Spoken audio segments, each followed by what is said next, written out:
Generator fired up, PPE on, rust hole, previous welding.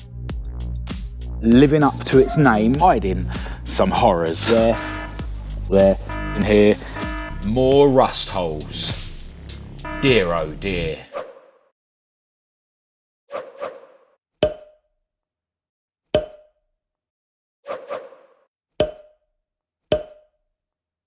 Hello and welcome to this video. I'm Marcus Hayes and today I'm back around the garage to make some more progress on this old banger Mk2 Escort that I like to call Heidi. Now I'm going to be carrying on with prepping some of the exterior panels and getting them ready for paint, but before we get into that, I've had something through the post from a couple of subscribers called Reese and Perry. This is the missing alternator adjuster bracket that I need. And yeah, it bolts on something like that. I'm not going to fit it yet because I do want to get this zinc plated to match some of the other bits that I've got in the engine. But yeah, I want to take this opportunity to send a massive thanks out to Reese and Perry. So as I say, I'm going to be continuing prepping some of these exterior panels and getting them ready for paint.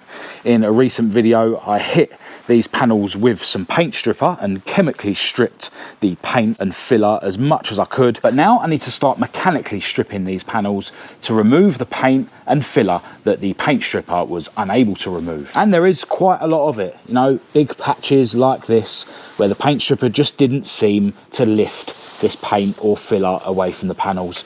I've also got bits around the edges of the panels just where I slapped a load of tape over the shuts just to stop dust and paint stripper getting into areas where I didn't want it. So yeah, all these edge bits are going to need to be mechanically stripped. The rear panel in particular wasn't really stripped very well by the paint stripper. It looks like they'd sanded quite well the original paint on the upper bit of this rear panel, but in contrast to that, we found some bits lower down on the rear panel where they hadn't keyed it up at all.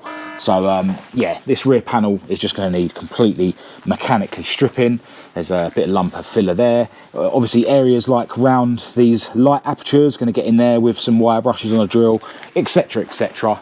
Yeah, there's quite a large lump on this rear quarter over here. I really hope there's no horrors behind that lump of filler, but yeah, we're about to find out. Now in terms of what I'm going to be using today, I've already got my generator out of the other garage. I've got loads of these wire brushes and stuff that go on a drill, and these sort of strip wheels that go on a drill, but a subscriber called Tim Pete advised me to grab one of these strip wheels that actually goes on the angle grinder.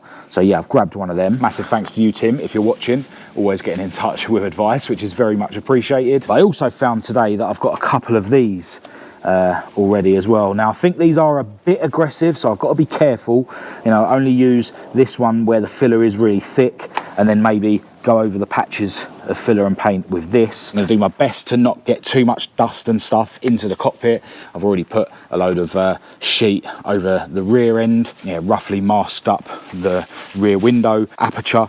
I will eventually be digging out this aperture, but I'll do that when I strip the roof, and I'm not going to be cracking on with that until I've got some of these other panels in epoxy primer. So that's what I'm cracking on with today. Definitely going to be a bit repetitive and time consuming for me, but for you guys watching, we'll add a bit of music and I'll try and edit this so it's semi-entertaining to watch. With my generator fired up and my PPE on, I started by stripping the paint off of around the edge of the boot lid and this huge lump of filler which was hiding a dent, but I found no rust holes, which is a bonus. I masked up all the holes in the rear panel to keep inside the boot area clean, and then I started stripping the rear light surrounds, first with a strip wheel, then a wire brush on the drill, which inevitably got caught on some of the masking. Anyway, on the passenger side rear light surround, I found some rust, but no holes luckily, so I gave this a bit more attention. Then I started attacking this questionable part of the rear panel, which unfortunately did turn into a rust hole. Oh dear. I decided to thoroughly investigate the rest of the rear panel to see if there was any other horrors that I'd missed when I used the paint stripper. Luckily, for the most part, it was okay, but yeah, that's a pretty sizable rust hole with loads of little ones nearby it. The rear quarters had a big lump of filler just behind the vents, and when I dug out the passenger side one, I found a previous welding repair. And the whole area was pretty dented. But after a quick investigation, the rest of the quarter panel was okay. I cracked straight on with stripping the rear quarter panel on the other side, which revealed a similar repair patch. So then I thought I better strip the doors fully as well to see if they were hiding anything we missed last time. Well, it looks like this thing is living up to its name because Heidi has yet again been hiding some horrors behind her previous bodywork. And it just goes to show that with these old cars, you can't count your chickens before they've hatched. You can't start jumping to conclusions like I did the last time I was around here working on Heidi and assume all is well until you've literally stripped everything off. Now, I wasn't actually going to bother attacking the doors much today, but when I found the horrors that you've already seen, I decided to just at least strip off all the patches of filler and paint that I wasn't able to strip off before, just to see if there was any horrors in the doors. Luckily, the only things I've found are on this driver's door. Little hole there, and little tiny holes like that. I'm quite happy to put fiberglass filler in. But as you would have just seen, this thing's definitely going to have a welder waved at her. So maybe it would be wise to deal with all the little bits properly as well.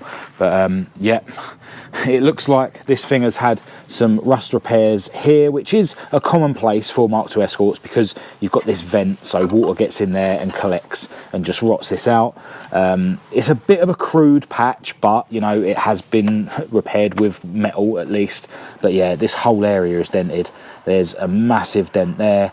And yeah, the whole area is dented, and that's why there was a massive skim of filler in this area. Quite a decent filler job, to be fair. Someone spent a lot of time on it, and as you would have just seen, it's a very similar story around this side. Slightly smaller patch, but when you push this, now you probably can't hear that, but it's creaking, and yeah, there's a bit of a crack there. And actually around this other side, it looks like there's sort of cracks in the welds along here. Now, I really don't want to be cutting this out and redoing it. I don't know for sure, but maybe it'd be an idea to add some welds here before I just slap a load of filler back in. But worse than those bits is this bit down here on the rear panel. We've got a legit hole. There's another couple of holes there, and there, which have all been filled. And just in general, along the bottom of the rear panel, it's a bit like a tea bag. Now, you can actually get the lower section of the rear panel for about 56 quid, I think it was, on eBay. There are more expensive versions of that panel out there, so you know, with these panels on these cars, sometimes you get like a restorer's quality one and then, you know, a cheaper one. But seeing as it doesn't need the whole thing, maybe I could get away with just getting the cheaper one and cutting out whatever I need from it just to repair that section and the bit along the bottom. Who knows, because I think that is a bit too big to be throwing fiberglass filler in it. Don't get me wrong, if it was moored, then I'd be throwing fiberglass filler in it. But for Heidi, even though I have been cutting corners on this thing by some people's standards, I do think that that needs to be repaired properly. There is actually a couple of other little pinholes on the other side as well. But yeah, you know, I could just put the very bottom of that repair panel in, you know, could sort of come across here, you know, down here, along the swage lines, or just, you know, put virtually the whole thing in and just have the welding along here where the bumper goes. I don't know yet. And I think realistically, I'm probably going to have a go at doing this welding myself. I do have a welder at home that my beautiful girlfriend Kat bought me for Christmas. Yeah, I can plug into my good friend Rob's house, hopefully, to do that welding, because yeah, I don't really fancy just paying someone the going rate to do it, to be honest. A mobile welder would be very expensive, and yeah, that kind of repair I'm quite confident that I'll be able to do myself. Although in the past there has been a couple of mobile welders that have got in touch to say if I ever need any help for my projects, they'd be willing to do bits for me in exchange for promo. So if that's you, definitely get in touch. But yeah, either way, someone, probably gonna have to be me, is gonna need to wave a welder at that. Now, those little issues are disappointing, don't get me wrong, and I'm kind of kicking myself for jumping to conclusions before, but in the world of classic Fords, they are still, you know, very minor issues compared to what some people discover when they start digging out previous bodywork from their old school Fords. So I'm very grateful that Heidi still is, you know, a legit solid shell. While I'm around this side, I'll give you a bit of a closer look at this door, which looks all good, thankfully, because this one still had the whole bottom of the door with a load of filler on it that I hadn't stripped off, and there was a load along here. So yeah, I was kind of worried that this one might be the one that has some holes in it, but alas, that's not the case. Now, to be fair, all the doors do seem to have a lot of dents in them. Like I'm feeling here, you know, there's a dent there. Yeah, so the doors are dented a lot, but I can do what I can in terms of panel beating from the inside before I put a load more filler in. And I think what I'll end up doing is, for the next stages of the doors, I'll take them off one at a time, put them on a trestle, and continue prepping them. The plan kind of was to not really do much more on the doors until I've got the rest of this rear section sort of, you know, in epoxy primer. The problem with digging into more and more and more panels is it can get sort of overwhelming, and you just end up starting a load without finishing any, and obviously you can't leave the panels in bare metal for too long because they'll start bubbling up with surface rust again. But I don't mind leaving the panels in the state they're in now, because ultimately before they get primered they need DA-ing and, you know, cleaning and then primering. So as long as I don't, you know, do those stages until I'm sort of nearly ready to epoxy prime them, it's not a massive deal. I think what I'm going to crack on with now is focusing on the lower bit of the rear quarters, both sides. This side is going to need some filler work around here, because this is where Chris Kembert at Clump Fab put a rear arch in for me. So yeah, it needs to do a bit of filler work around here and get that shape right.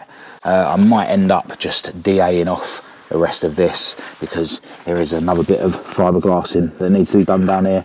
Quite a bit of a step here. So yeah, I need to chuck a load of fiberglass filler in there. And yeah, as I say, fill this. So that means I can, you know, DA the whole of the bottom of this rear quarter panel, because I'm going to be looking to get that ready for epoxy primer first.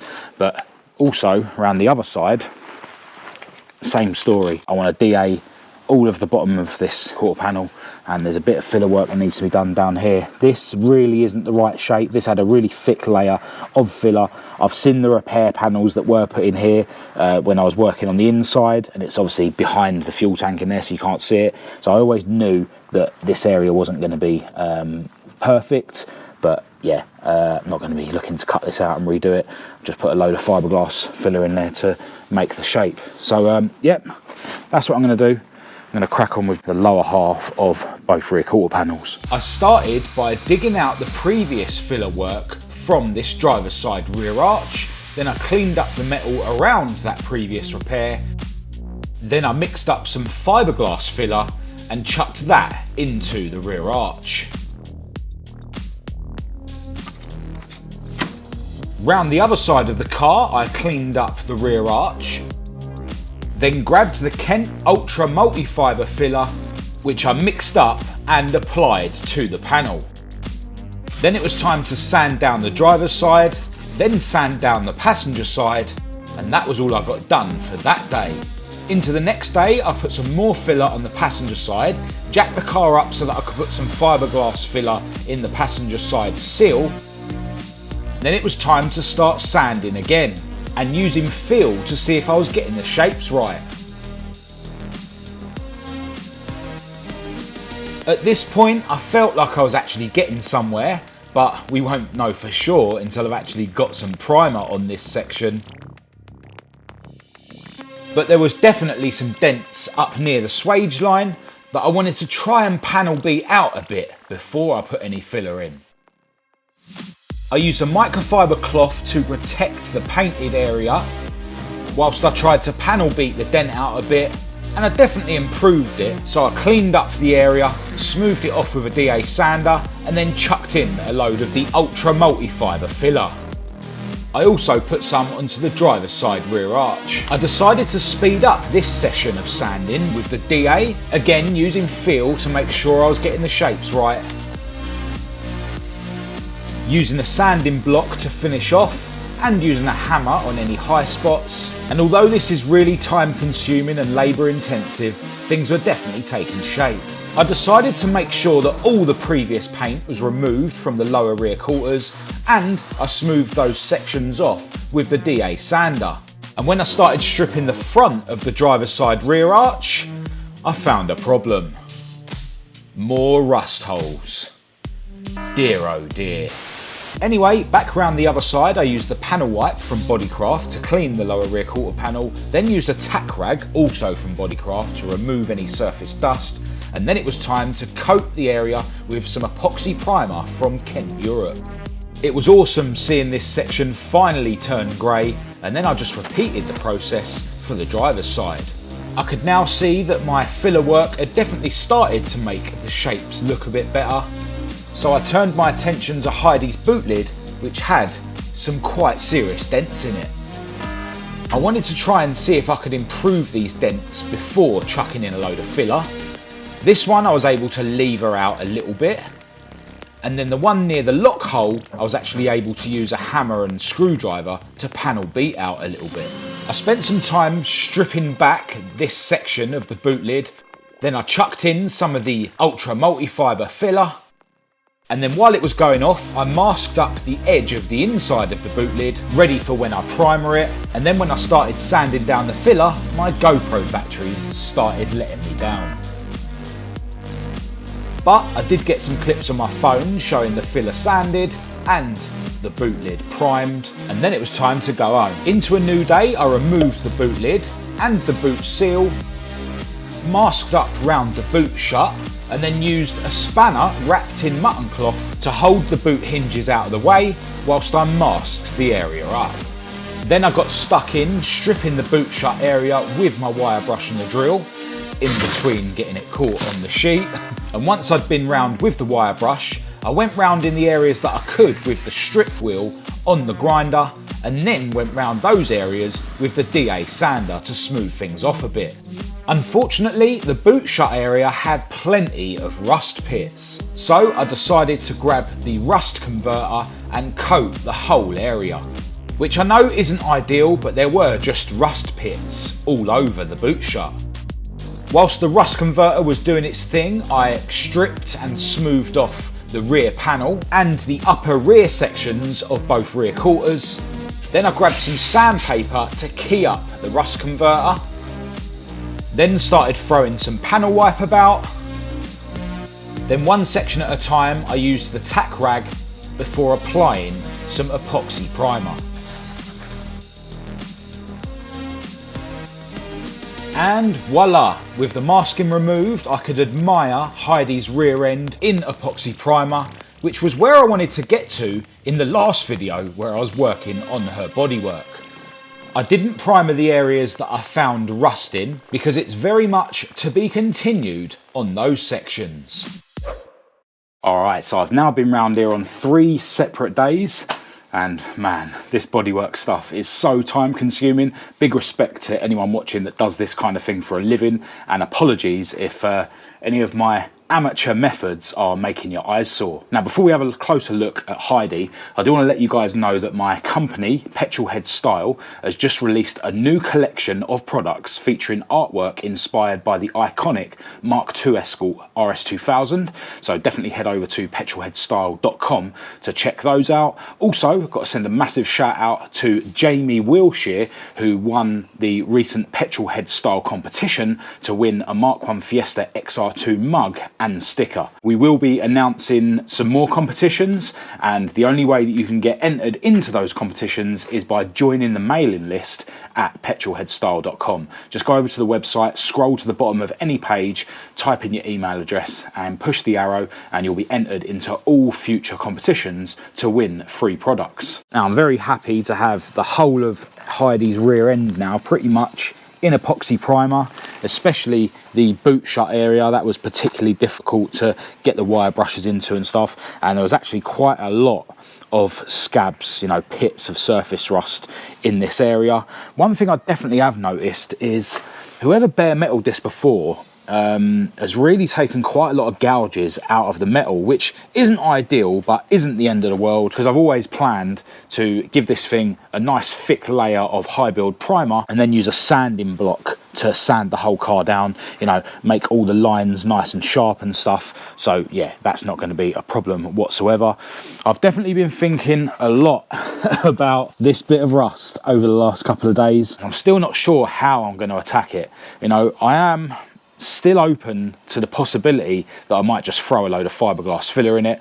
I know it's not the proper way to do it, but seeing as the inside of the boot is already painted, and if I went too deep with the welding, it's inevitably going to mean that I'm going to have to repaint, well, at least the inside of this rear panel.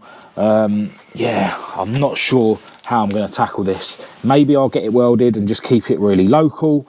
If the welding sort of only came up to here, then in theory it would only burn paint around this sort of bracket area. I don't know, but I have found a bit here that's gone a bit thin and gone through, so that will need filling with something and touching up anyway. And yeah, I just don't know, because you know there is quite a lot of holes along the bottom here, quite a bit going on around here. So yeah, I'm not sure, but ultimately the truth is, you know, I'm not hiding anything. I have cut a few corners on this car already. I put fiberglass filler in the heater bubble area, so would putting fiberglass filler in that hole be any worse than fiberglass in the heater bubble? I don't know. As you would have seen from the clips, I have found another hole, or another few holes down here. A couple of little holes there, and it's almost going thin there, and yeah, it's gone a bit thin down there as well. Now annoyingly, if I'd have known about those bits before I put all this fiberglass in this area and started shaping it, then you know, maybe could have put a whole arch in, because although this area down here is metal, it was plated from the inside when it was welded last time. So you know, it kind of would have been cool to just put an arch in, because that would have filled the step that I've now filled with fiberglass filler here, as well as repairing these bits. But again, they are small holes, so I'm still open to putting fiberglass filler in them, but I don't know. So for now, I haven't primed them, I haven't put the fiberglass filler in those areas, and you know, same with the bits down there. At the moment, I can leave them as they are, focus on other areas of the car, and make my mind up later on what I'm actually going to do with those rust holes. But yeah, for the most part, this thing's still looking really good. A lot of these areas are going to need to be, you know, readdressed. Now, this bit down here isn't fully shaped absolutely correctly yet. Yeah, you can see like all these gouges, as I say, that were put in by a grinder, I assume, when this thing was bare metal before. Got a few dents to sort out there. So yeah, there is loads of bits that need finalising, but you know, my goal really is to get things as good as I can get them before I then send the car to whoever's going to paint it, probably my good friend Rob, and then they can finalise, you know, everything, because they're more talented than I am, right? And you know, even the bits that I'm doing are probably taking me twice as long as it would take them to do, but it cuts down the time they need to spend when it comes to paint, so you know, that makes the job cheaper. But yeah, it is really cool to get some bits in epoxy primer. I've stopped the epoxy primer short of this area because obviously we've got this bit to sort out, and I was kind of assuming that there'd be holes on the inside here where I might be able to sort of panel beat this out a bit, but yeah, that's not the case at all. I mean, in theory, I suppose I could put a screwdriver through there, but yeah, I mean, the main dent that I'd want to get out is sort of over here, and there's not really a hole over this area. So yeah, that might just have to have a load of fiberglass filler slapped back in it, unless, you know, I am going to get it cut out and re-welded. Not sure yet, so we'll leave it bare metal until I decide. Around this side, same thing. There's just a weird dent towards the back, you know, away from the patch, but as I say, there's no hole around this area really to get anything through to panel beat it. So yeah, that might just have to have a load of fiberglass filler in it. And I like to use the fiberglass filler whenever I need to put quite a big build, because, you know, all right, it's a lot harder to sand down, so it's a lot more manual labour, but the fiberglass filler doesn't sink over time like filler does, so that's why I use it. And it's really cool that Kent make this product, which is basically filler and fiberglass mixed together. So you get the best of both worlds, you know, not as much sinkage as filler and not quite as hard to sand down as fiberglass. Yeah, you obviously would have seen me take the boot lid off so that I could get to the boot shut, and I've identified a dent somewhere around there. I can't see it now. Yeah, around here.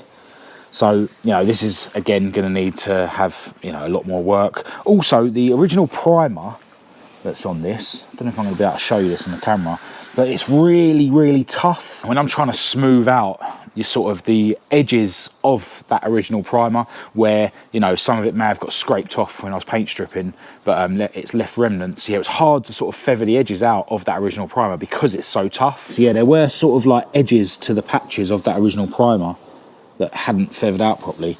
I can't really see them as well as I could earlier now for some reason, but yeah, I think I'm definitely going to have to block over those areas just to feather out any edges of that original primer. With the car getting painted in 2-pack primer and then 2-pack paint, it would fill in any of those little edges, but yeah, if I can feather them out, then I will do before I re-epoxy primer it, and then ultimately before it gets 2-pack primered. So yeah, I need to look at doing that, as well as, you know, tackling any other dents that I find. And with the boot lid off the car, I can easily do that, you know, with it on the trestle. And I'm probably going to take the same approach with Heidi's doors. So whilst they're still fitted, I can panel beat any dents out from the inside, and then, you know, maybe do like the first skim of filler with the doors on the car, but then ultimately I'll take the doors off one at a time, put them on the trestle, and then start really finalising dents and stuff as best as I can, and then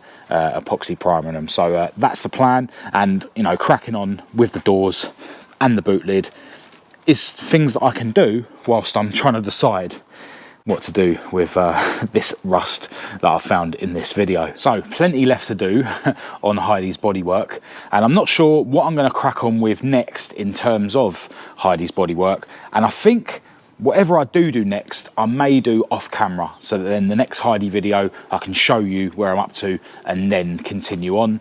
You know, because it is really time consuming, it is quite repetitive. So yeah, maybe that's the approach I'll take. I'm not sure yet. In the next video, I may actually see if I can figure out what's going on with Esther, my Mk2 Escort, or at least test out a few theories that you guys got in touch with when I showed you that she's running poorly. And there's also a video I'm planning to make where I sort of sit down and talk about the future of this channel and the future of my life with my cars. But yeah, that's coming up in future videos. Before I go, got to send another massive thanks out to Reese and Perry for sending me the alternator bracket. Huge thanks to the guys at BODICRAFT in Watford and the guys at Kent Europe for helping me out with the materials that I've been using in this video.